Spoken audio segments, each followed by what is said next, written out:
Good morning सबाइके आमार नतून ब्लगे आपनादेर स्वागत। सबाई केमन आछेन बंधुरा? आजकेर दिनटा आपनादेर खूब भालो काटुक। शुभ सकाल। तो चलुन आजके नतून ब्लगटा आमी शुरू करी। तो बंधुरा এই দেখুন আমার ছানা, এই দেখুন কি করছে দেখুন। এখন এই চেয়ারটা নিয়ে ও বারান্দায় এসেছে। হ্যাঁ, ও বারান্দায় চেয়ার নিয়ে এসে হাই বলো সবাইকে, হাই করে দাও সবাইকে, হাই করে দাও। হ্যাঁ দেখো, চেয়ারটা নিয়ে এসে বারান্দায় নিয়ে এসেছে, নিয়ে এখন চেয়ারের উপরে দাঁড়িয়ে আছে। ও এখন এই যে এইসব করবে, বদমাশি করবে, তারপরে পড়বে। পড়ার পরে লাগবে, ওঠো নামো এখান থেকে, নামো গিয়ে পড়বে। পড়ার পরে লাগবে, তারপরে ও শুনবে কোনো কথা। ওর স্নান হয়ে গেছে আর আমি বাড়িতে আছি কারণ আমার ন্যানির কোভিড হয়েছে। আমাদের বাড়িতে কোভিড চলছে এখন, বলতে আমার হাজব্যান্ডের কোভিড হয়েছিল, তারপর আমার কোভিড হলো, এখন আমার ন্যানির কোভিড হয়েছে। তো ন্যানি আসছে না, তাই আমাকে বাধ্যতামূলক ছুটিতে থাকতে হচ্ছে। তো আমার হাজব্যান্ড অফিস গেছে যথারীতি। তো আমি ওকে স্নান করিয়েছি, সকালবেলা ব্রেকফাস্ট করিয়ে স্নান টান করিয়ে ও এখন এই যে বসে বসে ও কার্টুন দেখছে। এই দেখো আবার এসেছে, ও আবার এই চেয়ারে দাঁড়িয়েছে। ওর চেয়ারটা নিয়ে যে ওর কি আছে ভগবান জানে। চেয়ারের উপরে দাঁড়াবে, চেয়ার থেকে লাফাবে, চেয়ারের উপরে উঠে বিছানায় উঠবে, পড়বে, তাও আবার চেয়ারে উঠবে। মামা নেমে যাও, মামা নেমে যাও। এই যে বিছানায় উঠে গেছে, চেয়ার থেকে ও সোজা বিছানায় উঠে গেছে। এরকম নেচে দেখিয়ে দাও সবাইকে, নেচে দেখিয়ে দাও, নাচো নাচো নাচো, ইয়ে ইয়ে। এটা হাততালি দাও, হাততালি দাও। ও ওয়াও, এটা সবাই ফ্লাইং কিস দিয়ে দাও তো মাম্মা। বলো কেমন আছো? ওরে বাবারে। যাই হোক, তো এই হচ্ছে চলছে আমার এখন। এই যে বাড়িঘরের অবস্থা যথারীতি অগোছালো, কিছু করার নেই। বাচ্চার বাড়ি এরকম থাকবেই, এই যে ও কিছু করার নেই।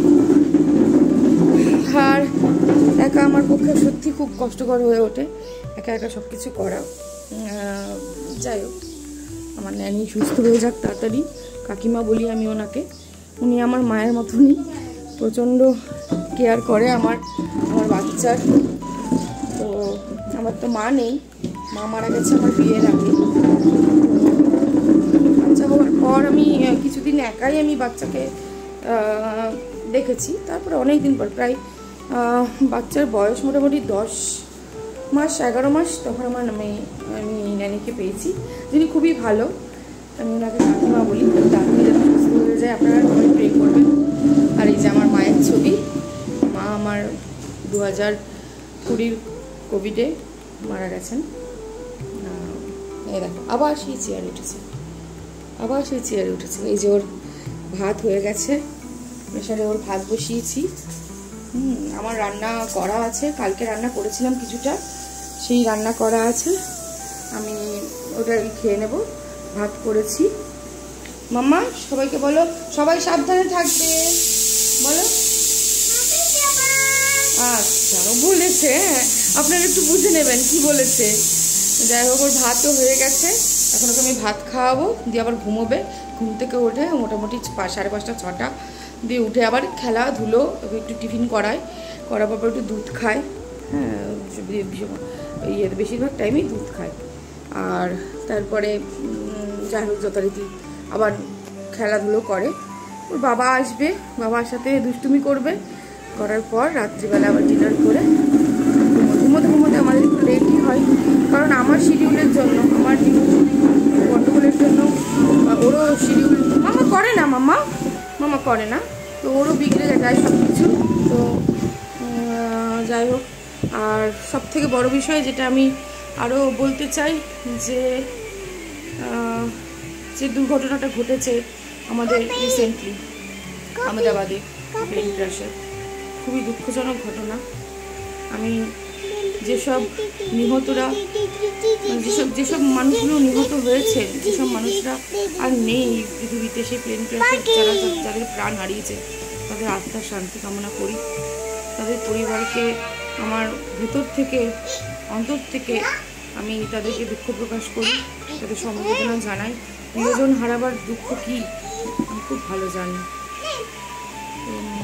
কীভাবে হলো, কেন হলো, সেটার জবাব আমার কাছে নেই। সেটা যেন তাড়াতাড়ি বের হয়। এরকম আর কোনো দুর্ঘটনা যেন কোনোদিন না ঘটে, আমি ভগবানের কাছ থেকেই প্রার্থনা করি। কিছু বলার ভাষা নেই। একটা ছবি দেখলাম, 3টে বাচ্চা, তার মা বাবা লন্ডন যাচ্ছিল তাদের স্বপ্ন পূরণের উদ্দেশ্যে।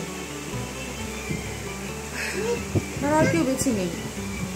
আমি কান্না ধরে রাখতে পারিনি, বিশ্বাস করুন, আমি পারিনি কান্না ধরে রাখতে। তাদের সব স্বপ্নগুলো শেষ হয়ে গেল। তো একজন মা হয়ে আমি বুঝি কতটা।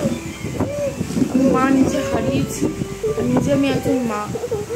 যার সন্তান গেল, যাদের সন্তানরা সঙ্গে গেল, যাদের কী অবস্থা আমি জানি না, মানে আমি ভাষায় প্রকাশ করতে পারছি না। তাদের সবার আত্মার শান্তি কামনা করি। ওম শান্তি, ওম শান্তি, ওম শান্তি। এরকম আর কোনো দুর্ঘটনা যেন আমাদের দেশে না ঘটে, আমি এটাই ঠিক আছে। আজকে এই অবধি থাক, আর আমার ইচ্ছে নেই ব্লগিং করার আজকের দিনটা। আপনারা সবাই ভালো থাকবেন, সুস্থ থাকবেন। আর আমার ভিডিওটা যদি ভালো লাগে একটা লাইক আর একটা কমেন্ট করে দেবেন। আর আমাকে প্লিজ একটু সাবস্ক্রাইব করে উৎসাহ দিন। আমি তাহলে নতুন নতুন ভিডিও প্রত্যেক দিন আনবো। আমার এই ছোট্ট চ্যানেলকে আপনারা প্রত্যেক দিন দেখতে পাবেন।